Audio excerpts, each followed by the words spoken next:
100 शब्द प्रति minute dictation start करते हैं 5 सेकेंड बाद।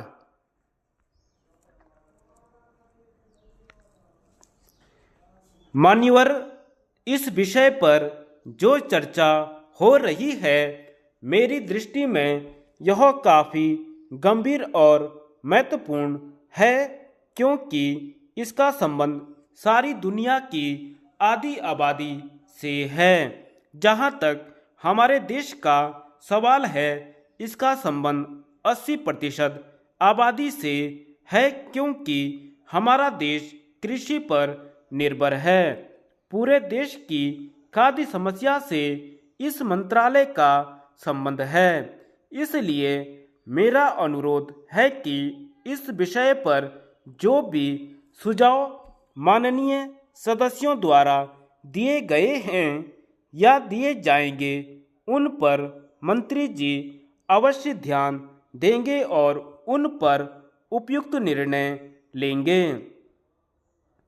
महोदय, विश्व खाद्य संगठन ने इस वर्ष हिंदुस्तान के लिए खाद्य उत्पादन की दृष्टि से बड़ा गंभीर वर्ष बताया था, लेकिन देश के किसानों ने, मजदूरों ने, इस देश की केंद्र सरकार ने और राज्य सरकारों ने वैज्ञानिकों के सहयोग से इस बात को साबित कर दिया है कि यदि हमारे देश के किसानों को आवश्यक सुविधाएं दी जाएं तो वह किसी भी देश के किसान का उत्पादन के मामले में मुकाबला कर सकता है।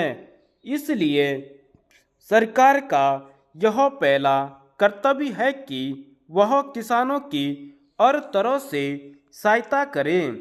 यह जरूर है कि इस वर्ष प्रकृति की भी काफ़ी कृपा हमारे ऊपर रही है, लेकिन हमेशा वह कृपा बनी रहेगी यह कहना संभव नहीं है। इसलिए इन सारी स्थितियों को ध्यान में रखते हुए भविष्य के लिए आत्मनिर्भर होने के लिए कौन से कदम उठाने चाहिए, इसकी ओर कृषि मंत्रालय को विशेष ध्यान देना चाहिए।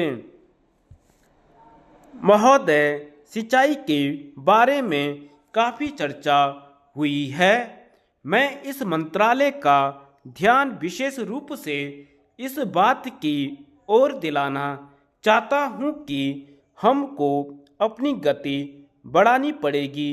जो हमारी सिंचाई की योजनाएं हैं उनको हमें शीघ्र पूरा करना होगा।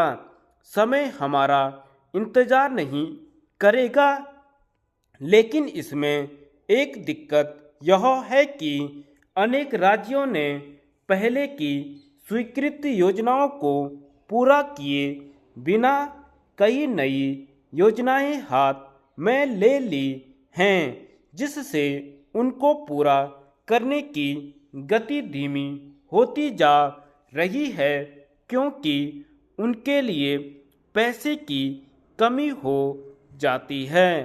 अगर प्रकृति हमारा साथ न दे तो हमारे देश पर भारी मुसीबत आ सकती है। इसी मुसीबत से बचने के लिए हमारी प्रधानमंत्री ने 20 सूत्री कार्यक्रम में सिंचाई को भी सम्मिलित किया है। जहाँ तक छोटी सिंचाई योजनाओं का सवाल है, वह हमारे देश के किसानों के लिए काफ़ी लाभदायक है। थोड़े समय में उनके परिणाम सामने आ जाते हैं। बड़ी योजनाओं को पूरा करने में काफ़ी समय भी लगता है और पर्याप्त धन की भी आवश्यकता होती है। इस संबंध में मेरा सुझाव मंत्रालय को यह है कि इन योजनाओं से जो पानी सिंचाई के लिए किसानों को दिया जाता है, उसके दाम इतने ज़्यादा रखे जाते हैं कि सभी किसान उसका लाभ नहीं ले पाते। इसलिए पहले 3-4 सालों में सिंचाई के दाम कम रखे जाने चाहिए ताकि किसानों की पूरी मदद हो सके और अनाज की पैदावार भी बढ़ सके। धन्यवाद।